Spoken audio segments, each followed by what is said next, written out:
बजाइब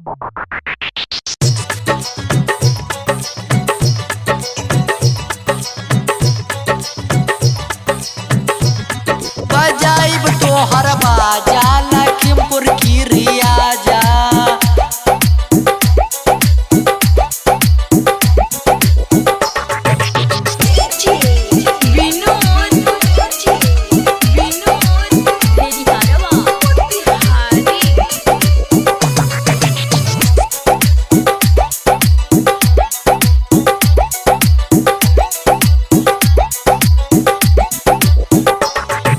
सीतापुर में चुम्मा ले हब गोरखपुर में माजा लखीमपुर की रियाजा।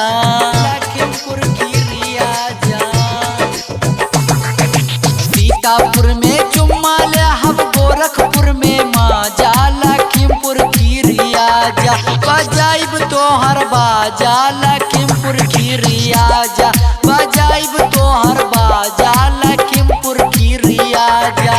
सीतापुर में चुम्मा ले हब गोरखपुर में माजा लखीमपुर की रियाजा। लखीमपुर की रियाजा। सीतापुर में चुम्मा ले हब गोरखपुर में माजा लखीमपुर की रियाजा।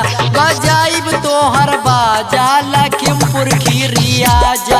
बजाइब तोहर बाजा लखीमपुर की रियाजा। बजाइब तोहर बाजा लखीमपुर की रियाजा।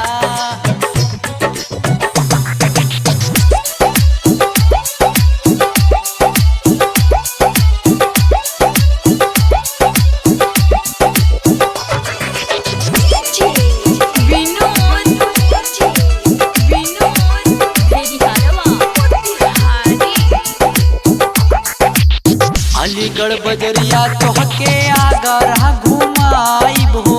दिल्ली बजरिया में रहनी तो पिंकराइब हो।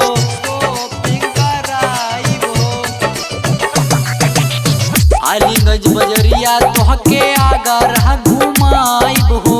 दिल्ली बजरिया में रहनी तो पिंकराइब हो। झांसी के बताता खियाइब ताजा ताजा लखीमपुर की रियाजा। लखीमपुर की रियाजा। झांसी के बताता खियाइब ताजा ताजा लखीमपुर की रियाजा।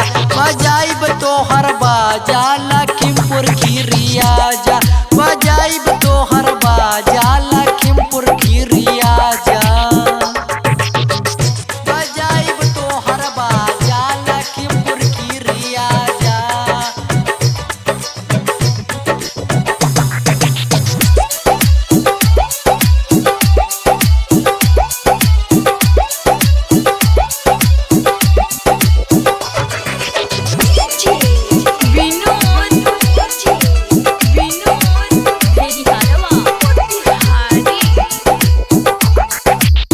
गोंडा बजरिया में रहनी छेना खियाइब हो।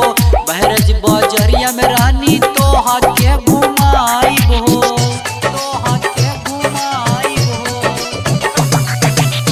गोंडा बजरिया में रहनी छेना खियाइब हो। बहरज बजरिया में रहनी तोहा के घुमाइब हो। अखिले सावरिया के साथे पेड़ा खाजा लखीमपुर की रियाजा। लखीमपुर की रियाजा। तू नीली साध के साथे पेड़ा खाजा लखीमपुर की रियाजा। बजाइब तोहर बाजा लखीमपुर की रियाजा।